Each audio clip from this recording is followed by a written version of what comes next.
लघु उद्योग भारती जयपुर अचल द्वारा सोमवार 18 मार्च को श्री माहेश्वरी समाज जन उपयोगी भवन उत्सव विद्याधर नगर जयपुर में एक विशाल उद्यमी सम्मेलन का आयोजन किया जा रहा है। उद्यमी सम्मेलन के प्रचार प्रसार प्रमुख सुमेर सिंह शेखावत व पवन झलानी ने संयुक्त रूप से बताया कि यह कार्यक्रम दोपहर 2:30 बजे प्रारंभ होगा, जिसमें जयपुर संभाग के 1000 से अधिक उद्यमी सम्मिलित होंगे। जो छोटे उद्योग है, लघु उद्योग है, उनके लिए पूरे देश भर में काम करता है और लघु उद्योग भारती की जो इकाइयां हैं या लघु उद्योग भारती का जो काम है उसमें छोटे उद्योगों के लिए और हम किस प्रकार से लघु उद्योगों के साथ काम कर सकते हैं, तो उसके तहत हम एक ऐसे उद्यमी सम्मेलन करके और हमारे उस काम को जो हमारे अन्य उद्यमी हैं उनके सामने भी रखते हैं, साथ ही उन सरकार के सामने रखते हैं, जो प्रशासनिक अधिकारी उनके सामने रखते हैं। तो ये उद्यमी सम्मेलन एक बहुत ही महत्वपूर्ण जयपुर में होने जा रहा है, क्योंकि इसके माध्यम से हम हमारे उद्यमियों और जो शासन है उनके बीच में पुल का एक कड़ी का काम कर रहे हैं, ताकि ये उद्यमियों की जो समस्याएं जो हमने अब तक इकट्ठी की और लगातार इकट्ठी करते हैं वो हम रखने वाले हैं, ताकि उद्यमी जो है वो सरकार तक और शासन तक उस विषयों को लेकर जाए और शासन उसको सुनकर और समाधान करे। धन्यवाद। सुधीर कुमार गर्ग, जयपुर अंचल अध्यक्ष। लघु उद्योग भारती द्वारा आयोजित इस उद्यमी सम्मेलन में जयपुर और आसपास के जिलों से लगभग 750 से 1000 उद्यमी इसमें भाग लेंगे।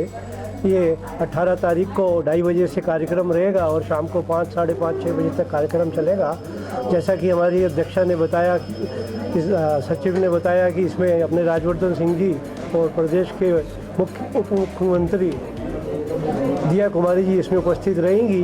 राज्य की जो उद्योगों से संबंधित विभिन्न समस्याएं हैं उन पर चर्चा की जाएगी तथा उद्योग मंत्रालय के विभिन्न उच्च अधिकारी भी इसमें उपस्थित रहेंगे।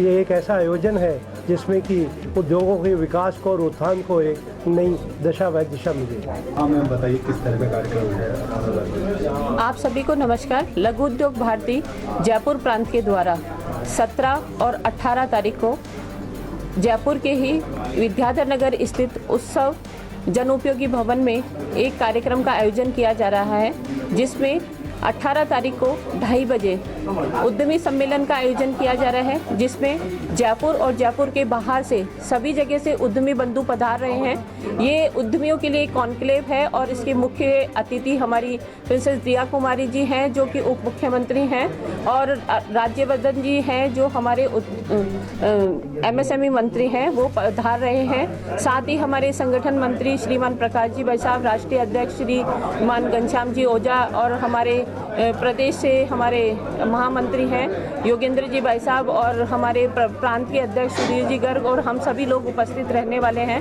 और इसमें सभी तरह की उद्यमियों की जो समस्याएं हैं उनके बारे में भी चर्चा की जाएगी और सुझावों के बारे में भी चर्चा की जाएगी।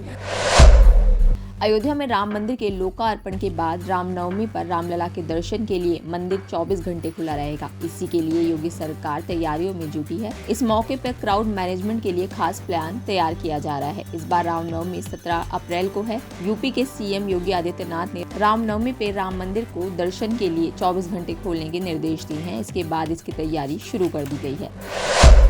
दिल्ली के मुख्यमंत्री अरविंद केजरीवाल को राउज एवेन्यू कोर्ट से झटका लगा है। सेशन जज राकेश सयाल ने ईडी की शिकायत पर ACMM की कोर्ट द्वारा जारी समन पर रोक लगाने से इनकार कर दिया है। CM अरविंद केजरीवाल को अब 16 मार्च को additional chief metropolitan magistrate Divya Malhotra की कोर्ट में पेश होना होगा। वहीं CM के वकीलों ने समन को चुनौती देते हुए केजरीवाल को व्यक्तिगत तौर पर न पेश होने के लिए छूट मांगी थी।